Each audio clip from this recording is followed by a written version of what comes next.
오늘 이 말씀을 가지고 여호와 로이 한번 따라해보세요. 여호와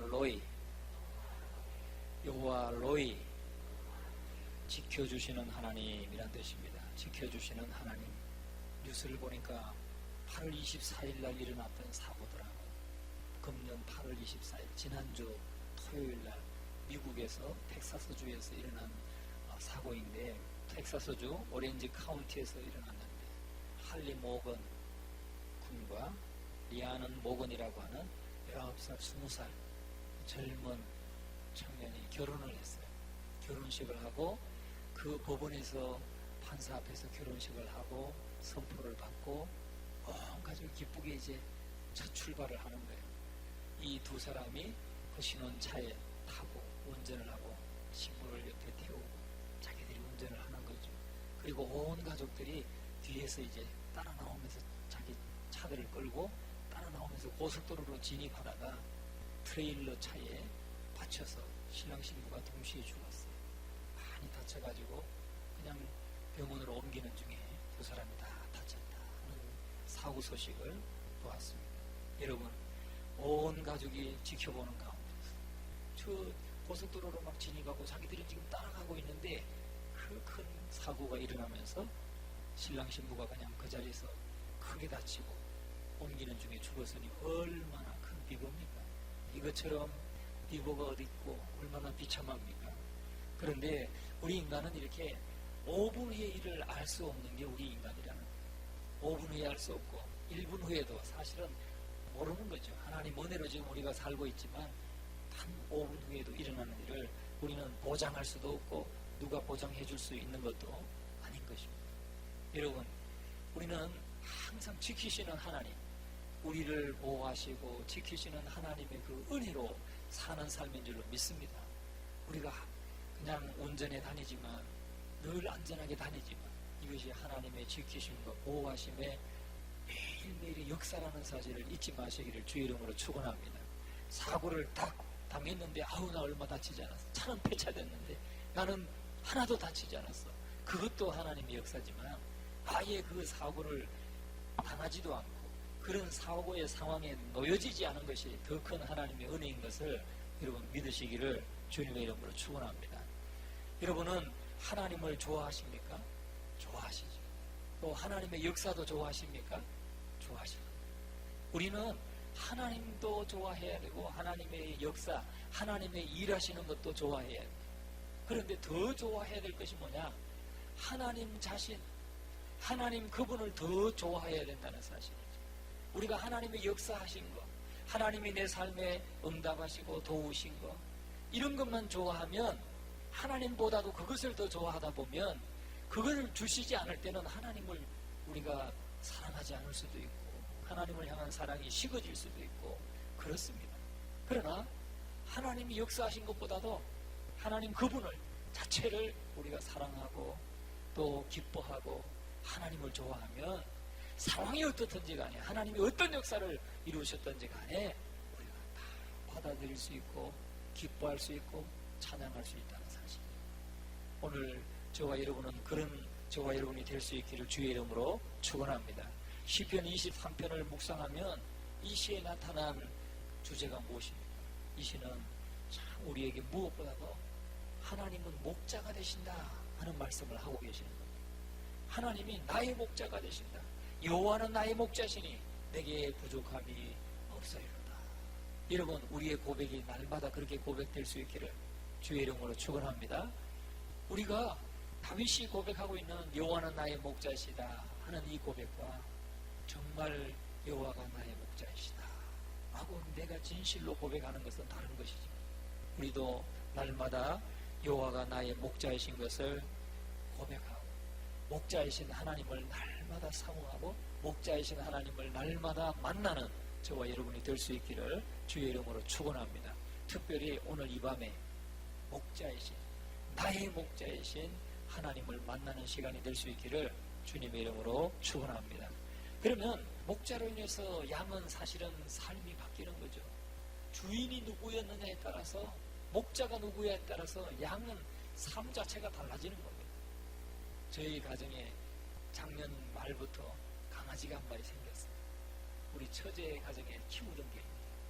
그런데 처제는 늘 일하니까 아침에 그 베란다에 놓고 나가면 갔다 올게 하면 강아지가 얼음이죠.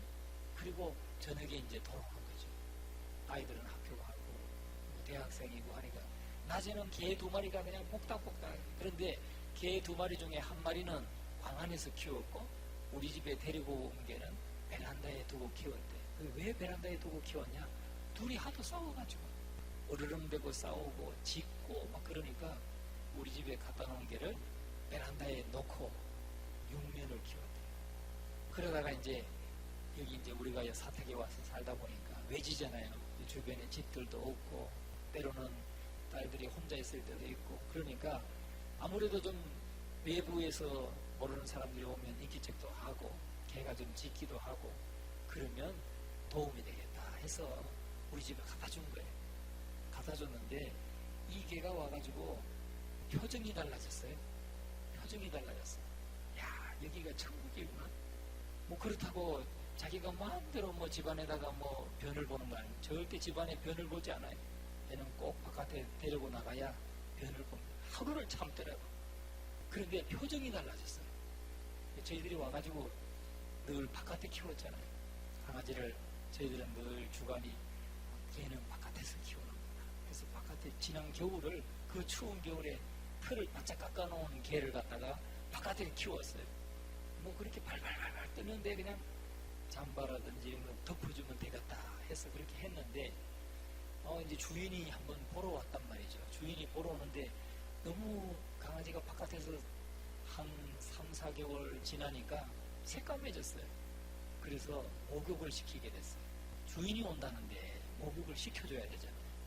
어떻게 내가 이 집에 보내줬는데 강아지가 저렇게 깨지지 해가지고 마음 아플 거잖아요. 그래서 목욕을 시키고 말릴 동안 2시간 정도 방 안에 있게 했어요. 방 안에 있게 했더니 강아지가 전에 집안에 살던 개니까 표정이 달라진 거예요. 표정이. 그래서 주인이 누구냐, 목자가 누구냐에 따라서 강아지 삶이 달라지더라고요. 지금은요, 지가 사람인 줄 알아요. 와서 막 자기가 긁고 나가자고 해도 뭐 1시간 전에 나갔다고 하는데 또 문을 긁으면 그냥 가만히 있어. 그러면 나중에 와가지고는 자기가 사람인 줄 알아요. 긁으면서 뭐라고 꽁얼꽁얼 해요. 꽁얼꽁얼. 뭔 말인지 모르겠어요. 그러면 나가 정말 간절히 원하는구나 해가지고 이제 데리고 나가는데 그걸 보면서 주인이 누구냐, 목자가 누구냐에 따라서 이 말 못하는 가축들이나 짐승들은 삶이 달라진 거예요. 우리가 어떻게 그렇게 겨울에 한겨울에 바깥에 키웠나 좀 미안한 마음도 들더라고요. 여러분, 우리 하나님께서 저와 여러분의 목자이신 것을 믿으시기를 주의 이름으로 축원합니다. 그냥 어려움부탄 목자가 아니라 나의 목자이시다. 여호와는 나의 목자이시다. 이것을 고백할 수 있는 우리 모두가 될 수 있기를 주님의 이름으로 축원합니다. 이 목자에는 의미가 있어요. 목자라는 그 말에는 3가지로 해석할 수가 있는데, 첫째는 지도자라는 의미입니다. 이스라엘 백성들의 정치와 종교 지도자를 일컬어서 목자라고 했어요. 그래서 사무엘하 5장 2절에 보면은 하나님께서 다윗에게 전일 곧 사울이 우리의 왕이 되었을 때에도 이스라엘을 거느려 출입하게 한 자는 왕이시었고 여호와께서도 왕에게 말씀하시기를 네가 내 백성 이스라엘의 목자가 되며 이스라엘의 주권자가 되리라 하셨나이다 하니라. 그러니까 목자라는 말은 지도자라는 뜻이에요. 정치적인 지도자, 또 종교적인 지도자라는 의미가 있어요. 두 번째는 구원자라고 하는 의미가 있습니다. 목자는 구원자입니다.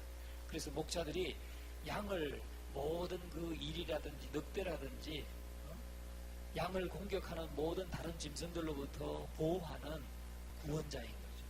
양이 뭐 구렁텅이에 빠졌다든지 양의 위험에 처했다든지 하면 달려가서 목숨을 걸고 건져내는 것이 목자였습니다.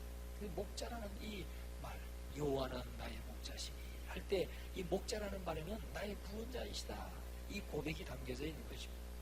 오늘 저와 여러분의 고백이 날마다 여호와는 나의 목자시다, 이것을 날마다 고백하시고 기도할 때마다 고백하시고 주님의 인도하심을 받는 우리 모두가 될 수 있기를 주의 이름으로 축원합니다. 그래서 요한복음 10장 11절에는 말씀합니다. 나는 선한 목자라 선한 목자는 양들을 위하여 목숨을 버리거니와. 선한 목자는 양들을 위해서 목숨을 버린다. 양을 위해서 목숨을 버리는 목자가 있다는 그 양은 얼마나 행복한 목자입니까? 얼마나 든든한 목자입니까? 목자라는 말 속에는 구원자다 하는 의미가 담겨 있다는 사실을 여러분 확신하시기를 주의 이름으로 축원합니다. 세 번째는 인도자라고 하는 의미가 담겨 있습니다. 이사야 40장 11절에 말씀하기를 그는 목자같이 양무리를 먹이시며 어린 양을 그 팔로 모아 품에 안으시며 젖먹이는 암컷들을 온순히 인도하시리로다. 그렇게 말씀합니다. 그는 목자같이 양무리를 먹이시고 또 어린 양을 그 팔로 모아 품에 안으시고 젖먹이는 암컷들을 온순히 인도하시리로다. 말씀해요. 인도자라는 거예요. 오늘 저와 여러분의 삶을 인도하시는 하나님, 이스라엘 백성들을 그 광야에서 약속된 가나안 땅까지 인도하신 것처럼 선한 목자 되신 예수 그리스도는 저와 여러분의 삶을 인도하시는, 천국까지 인도하시는 인도자인 것을 믿으시기를 주의 이름으로 축원합니다. 그래서 시편 23편의 주제가 뭐냐? 여호와는 나의 목자이시다. 여호와 로이. 그 말이 여호와 로이. 이렇게 히브리어로 여호와 로이입니다. 그래서 지켜주시는 하나님 또는 목자이신 하나님, 그런 뜻입니다. 오늘 이 시간 이후로 여호와는 과연 나의 목자시다, 날마다 고백할 수 있는 우리 모두가 될 수 있기를 주님의 이름으로 축원합니다. 그러면 이 시편 23편을 이해하기 위해서 우리는 세 가지 명제를 성경에서 제시하고 있는데, 그것은 뭐냐면, 첫째는 인간을 양으로 비유했다는 거죠. 인간을 양으로 비유하고 있어요. 오늘 진짜 이 양들만 양이 아니고 우리 주님에게 있어서 양은 저와 여러분, 인간을 양으로 비유했다. 두 번째는 하나님께서 나의 목자 되심을 어떻게 확증할 수 있는가 하는 거죠. 하나님이 나의 목자시라는 증거가 뭐냐 하는 거. 세 번째는 하나님께서 나의 목자가 되었을 때 우리에게 어떤 특혜를 주시는가.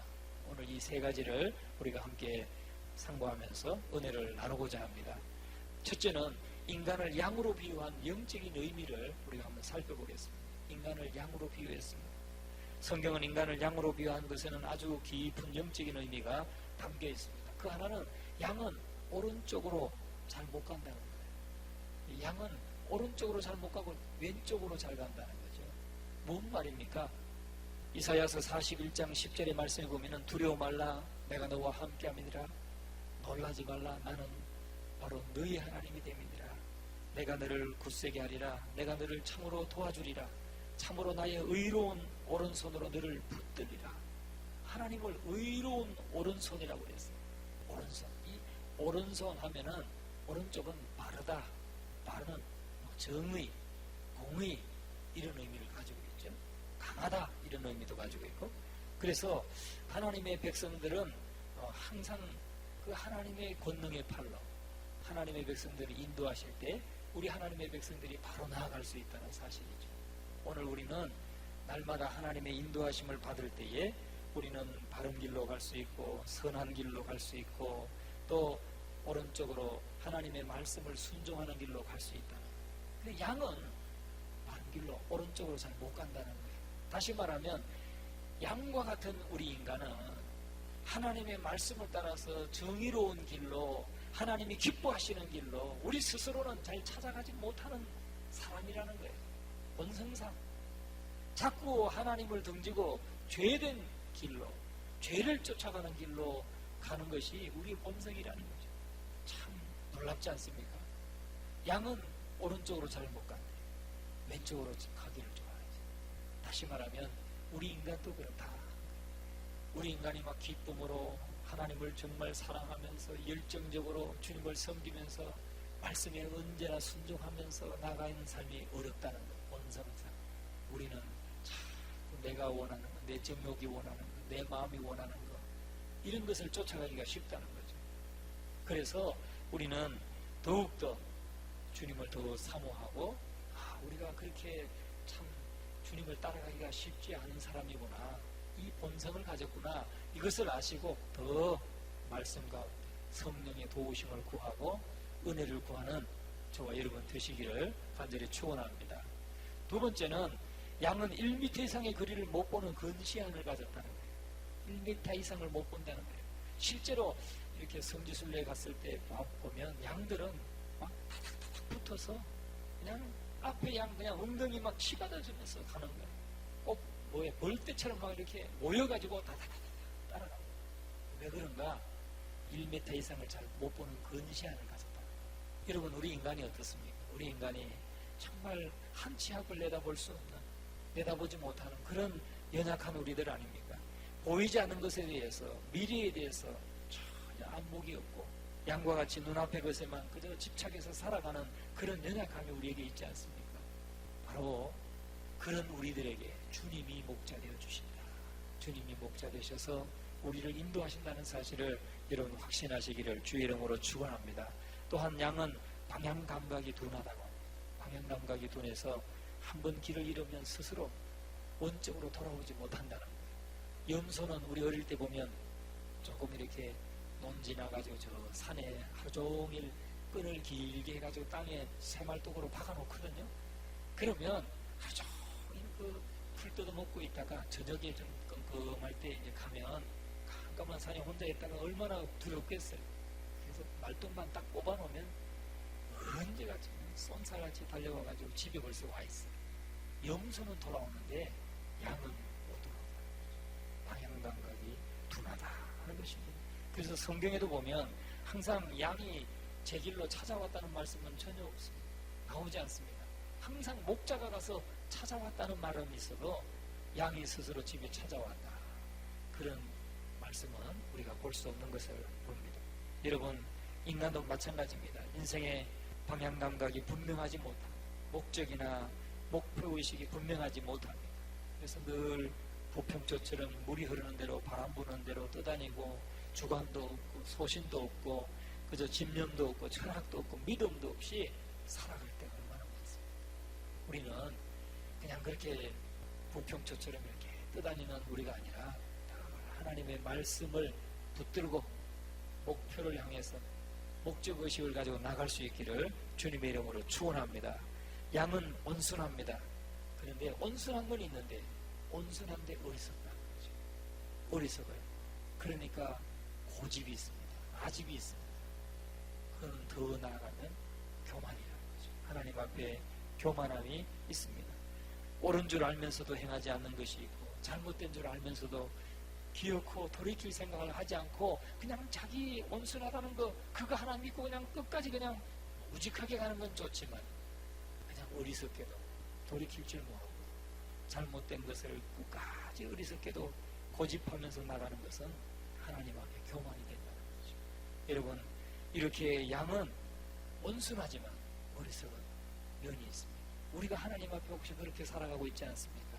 하나님의 말씀이 우리에게 분명하게 인도하는데도 불구하고 우리가 여전히 그 말을 듣지 않고 내 고집을 세우고 나가고 있지 않습니까? 우리는 이 양을 보면서 우리 늘 하나님 앞에서 반성하고 돌이켜야 된다는 겁니다. 이사야서 53장 6절에 말씀합니다. 우리는 다 양 같아서 그릇 행하여 각기 제 길로 갔거늘 여호와께서는 우리 무리의 죄악을 그에게 담당시키셨도다. 예수님을 믿지 않은 사람은 더더욱 그렇고요. 더더욱 교만하고 어리석은 사람이죠. 그래서 그렇게 제 길로 가고 있잖아요. 그런데 우리가 예수님을 믿는다 하면서도 여전히 말씀을 따르지 않고 자기 고집대로 가고 있다면 그것도 어리석은 양과 같다 하는 것입니다. 뿐만 아니라 양은 전적으로 의존하는 짐승 중에 하나인 것입니다. 양은 자기를 보호할 수 있는 아무런 힘이 없어요. 공격력도 없고 털이 많고 행동이 둔하고 강한 짐승에게 그저 먹힐 수밖에 없는 연약한, 그래서 주인에게 전적으로 의존하는 짐승 중에 하나다 하는 것이죠. 오늘 하나님 앞에서 우리의 존재가 바로 그런 존재다. 하나님의 보호하심이 없이는, 하나님의 도우심이 없이는, 하나님이 없이는 스스로 존재할 수 없는 사람이 누구냐? 바로 인간 우리들이다 하는 것을 우리가 확신할 수 있기를 주의 이름으로 축원합니다. 그래서 목자 되시는 주님을 우리가 놓치지 말고 늘 붙들고 그 목자를 사모하면서 늘 따라가는 저와 여러분 될 수 있기를 주님의 이름으로 축원합니다. 여러분, 성경에 말씀하잖아요. 시편 127편 1절에 여호와께서 집을 세우지 아니하시면 세우는 자의 수고가 헛되며 여호와께서 성을 지키지 아니하시면 파수꾼의 깨어있음이 허사로다. 여러분, 우리가 좀 노력해서 뭐 좀 될 수 있는 것 같아도 여러분, 하나님이 돕지 아니하시면 아무것도 안 돼요. 하나님이 돕지 아니하시면 존재할 수 없는 게 바로 연약한 우리다. 이 사실을 우리는 하나님 앞에서 인정하고 고백해야 될 줄로 믿습니다. 그래서 하나님을 더 의지하고 정말 주님의 양으로서 늘 주님을 붙드는 저와 여러분이 되어야 될 줄로 믿습니다. 할렐루야. 두 번째는 하나님이 나의 목자 되심을 어떻게 확증할 수 있는가 하는 것입니다. 하나님이 나의 목자 되심을 어떻게 확증할 수 있습니까? 오늘 우리 3절까지 한번 읽어봅니다. 여호와는 나의 목자시니 내게 부족함이 없으리로다. 그가 나를 푸른 풀밭에 누이시며 쉴만한 물가로 인도하시는도다. 내 영혼을 소생시키시고 자기 이름을 위하여 의의 길로 인도하시는도다. 아멘. 여러분, 우리는 여호와 로이, 지키시는 하나님, 오늘 인도하시고 5절까지 말씀을 통해서 하나님이 지키시고 보호하시는 말씀이 나오죠. 4절 5절도 다시 한번 읽겠습니다. 시작. 내가 사망의 음침한 골짜기로 다닐지라도 해를 두려워하지 않을 것은 주께서 나와 함께 하심이라. 주의 지팡이와 막대기가 나를 안위하시나이다. 아멘. 여호와 로이, 지켜주시는 하나님, 바로 하나님이 나의 목자이시다 하는 말씀인데, 우리는 어떻게 그것을 확증할 수 있는가 하는 것입니다. 여러분, 목자는 양을 지키고자 한다면 어때야 됩니까? 양을 잘 알아야 되죠. 내 양도 구분해야 되지만 양이 어떤 속성을 가졌고 어떤 특성을 가졌고 무엇이 약하고 어떤 독초는 위험하고 어디에 물이 있고 어디가 안전하고 이런 것을 잘 알아야 됩니다. 특별히 양 자신에 대해서 잘 알아야 되는 것이죠. 양에 대해서 잘 알지 못하면 좋은 목자가 될 수 없습니다. 목자는 양의 필요를 미리미리 챙길 줄 알아야 됩니다. 양은 좀 우둔하고 또 아둔한 그런 면이 많기 때문에 목자가 알아서 일일이 챙겨주지 않으면 안 된다는 거죠. 목자가 양을 제대로 보호하려고 하면 제대로 양을 알아야 합니다. 그런데 여러분, 저와 여러분에 대해서 우리 주님만큼 잘하는 목자가 있습니까? 이 세상에 어디에 있겠습니까? 오늘 저와 여러분은 예수 그리스도가 참 나의 목자이시다. 하나님은 나의 목자이시다. 하나님만큼 내게 더 귀한 목자는 없다 하는 이 사실에 여러분 확신할 수 있기를 주의 이름으로 축원합니다. 첫 번째가 뭐냐? 목자는 배고픔으로부터 자유케 해야 된다는 거예요. 양을 배고픔으로부터 자유케 해야 돼요. 그러니까 양을 배불리 먹여야 이게 제대로 목자로서 역할을 감당하고 있는 것이라는 거죠. 그래서 23편에 나오는 푸른 초장은 바로 그런 것을 말하고 있습니다. 푸른 초장. 푸른 초장으로 인도하시며 쉴만한 물가로 인도하신다. 이거는 양을 배고픔으로부터 자유케 해주는 것입니다. 확증해주는 것이죠. 여러분, 오늘 인간이 세상을 살아가는 데 있어서 양과 차이가 있다면 그것은 우리가 그냥 육신의 배만 채워서는 되는 것이 아니라 우리는 영의 목마름, 영의 배고픔을 채워줄 수 있어야 된다 하는 것입니다. 영혼의 양식도 필요로 한다는 것이죠. 우리는 짐승이나 가축들과 다른 게 뭐예요? 영의 양식을 먹어야 된다는 거죠. 밥만 먹는 걸로 끝나는 것이 아니라 영의 양식을 먹어야 돼요. 그런데 우리 하나님은, 목자 되신 하나님, 우리 또 예수 그리스도는 우리에게 우리가 먹어야 될 영혼의 양식을 배불리 먹여주시는 주님이신 것을 여러분 확신할 수 있기를 주의 이름으로 축원합니다. 마태복음 4장 4절에 말씀하죠. 예수님께서 대답하여 가라사대 기록하였으되 사람이 떡으로만 살 것이 아니요 하나님의 입으로 나오는 모든 말씀으로 살 것이라 하였느니라. 하나님의 입으로 나오는 모든 말씀으로 살아야 된다. 오늘 저와 여러분이 이렇게 고백할 수 있게 되기를 주의 이름으로 축원합니다. 하나님의 말씀으로 내가 정말 살 수 있다. 이 고백이 있어야 될 줄로 믿습니다. 인간은 그저 실컷 먹은 후에 배부르다고 다 만족한 게 아니잖아요. 제2, 제3의 또 욕구가 있습니다. 그렇기 때문에 사람은 빵으로만 만족하는 게 아니에요. 영혼의 양식이 채워져 우리 영혼이 채워져야 우리가 만족할 수 있기 때문에 오늘 저와 여러분이 목자 되시는 우리 하나님을 만남으로 예수 그리스도를 모심으로 말미암아서 참 만족함이 있는 저와 여러분 될 수 있기를 주의 이름으로 축원합니다. 두 번째는 공포로부터 자유케 해야 된다는 거죠. 목자는 양을 공포로부터 자유케 해 줘야 됩니다. 양은 뭐 공격력이 전혀 없잖아요. 뭐 방어할 수 있는 수단도 없고 공격할 수 있는 뭐 날카로운 이빨이 있는 것도 아니고 그냥 보호를 받을 수밖에 없는 연약한 양인데 그러니까 얼마나 두렵겠습니까? 밤새 짖는 개소리에도 양은 유산을 한대요. 유산할 정도로 그렇게 두려워 떤다는 사실이죠. 여러분 주변의 상황에 그 정도로 두려움이 많이 갖고 있는데 우리 하나님은 사랑이야. 당신의 백성들을 날마다 두려움이 없도록 온전한 사랑으로 우리를 채워주시는 하나님이신 것을 요한일서 4장 18절에는 말씀하고 있습니다. 사랑 안에 두려움이 없고 온전한 사랑이 두려움을 메어 쫓나니 두려움에는 형벌이 있음이라. 두려워하는 자는 사랑 안에서 온전히 이루지 못하였느니라. 여러분 주님을 모시고 살아가고 있다고 하면서 삶이 두렵습니까? 내일이 어떻게 될지 내년이 어떻게 될지 여러분 두렵습니까? 불안합니까? 하나님의 사랑을 받은 사람은 두려움이 없다는 거예요. 불안하지 않다는 것입니다. 사랑 안에 두려움이 없고 온전한 사랑이 두려움을 내어 쫓는다고 했습니다. 하나님의 온전한 사랑, 예수 그리스도 안에서 나에게 베풀어 주신 그 사랑이 나에게 확실하게 부어졌다. 이것을 확신하는 사람은 두려움지 않다. 두려움 자체가 형벌이라는 거죠. 오늘 주의 백성된 저와 여러분들에게는 언제나 그러한 두려움 다 던져버리기를 주의 이름으로 축원합니다. 주님의 평강과 위로만이 우리 안에 충만하게 되기를 주의 이름으로 축원합니다.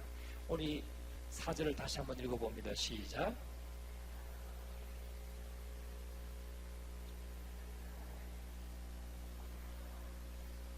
주의 지팡이와 막대기가 나를 안위하시나이다. 주의 지팡이와 막대기가 나를 안위하시나이다. 여러분 여기서 주의 지팡이는 주의 말씀을 말씀하고 막대기는 주의 성령을 상징합니다. 그러니까 하나님은 당신의 백성들을 말씀과 성령으로 우리를 지키시고 보호하셔서 안위하신다는 거죠. 우리를 평안하게 인도하신다는 것입니다.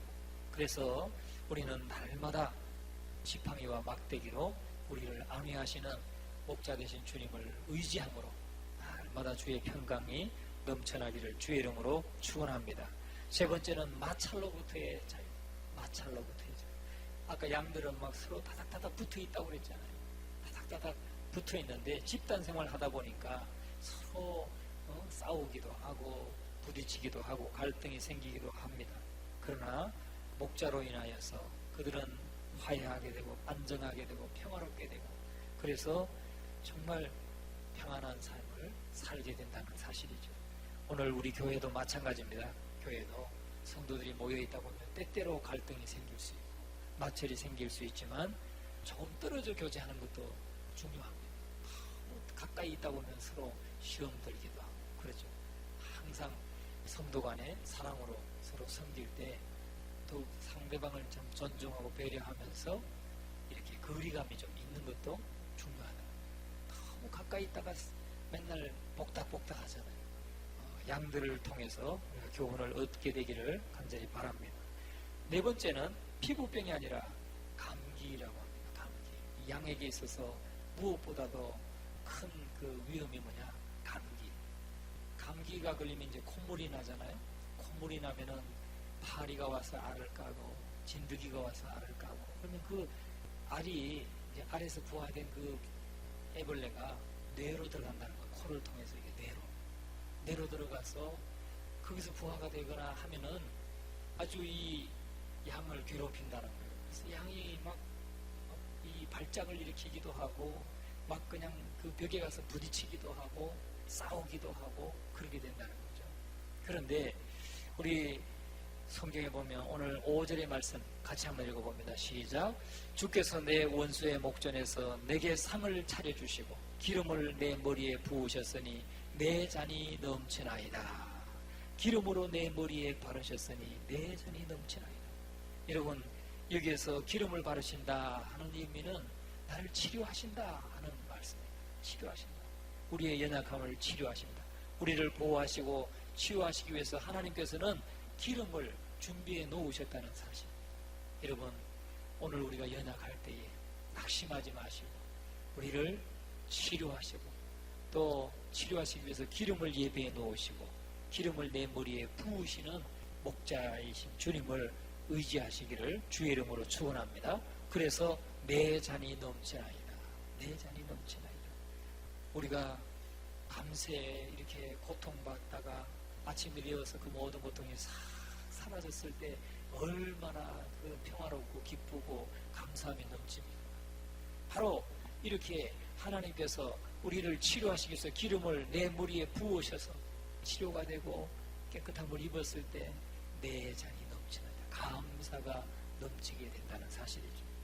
여러분, 우리 주님은 이사야서 53장 5절에 그가 징계를 받음으로 우리가 평화를 누리고 그가 채찍에 맞음으로 우리가 나음을 입었도다. 그가 징계를 받음으로 우리가 평화를 누리고 그가 채찍에 맞음으로 우리가 나음을 입었도다.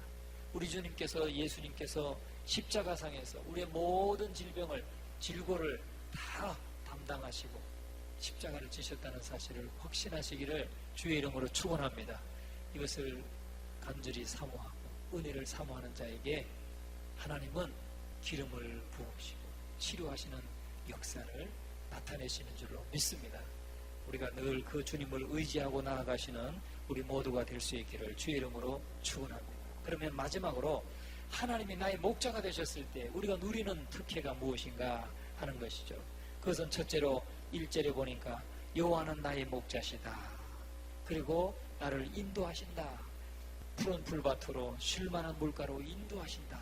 그랬어요. 하나님이 나의 목자가 되셨을 때 우리가 누리게 되는 특혜 첫 번째는 뭐냐? 우리를 선하게 인도하신다는 거죠. 선하게 인도하십니다. 주의 말씀과 성령으로 우리를 인도하십니다. 그래서 우리가 부족함이 없도록 충만하게 채우시고 공급하시는 하나님의 인도하심을 우리에게 말씀하고 있습니다. 우리는 날마다 그 인도하시는 하나님을 날마다 의지하시기를 주의 이름으로 축원합니다. 두 번째는 특이한 방법으로 위로해 주신다는 거예요. 인간은 양처럼 항상 주변의 상황에 찢기고 또 당하면서 삽니다. 질그릇같이 연약한 존재이죠.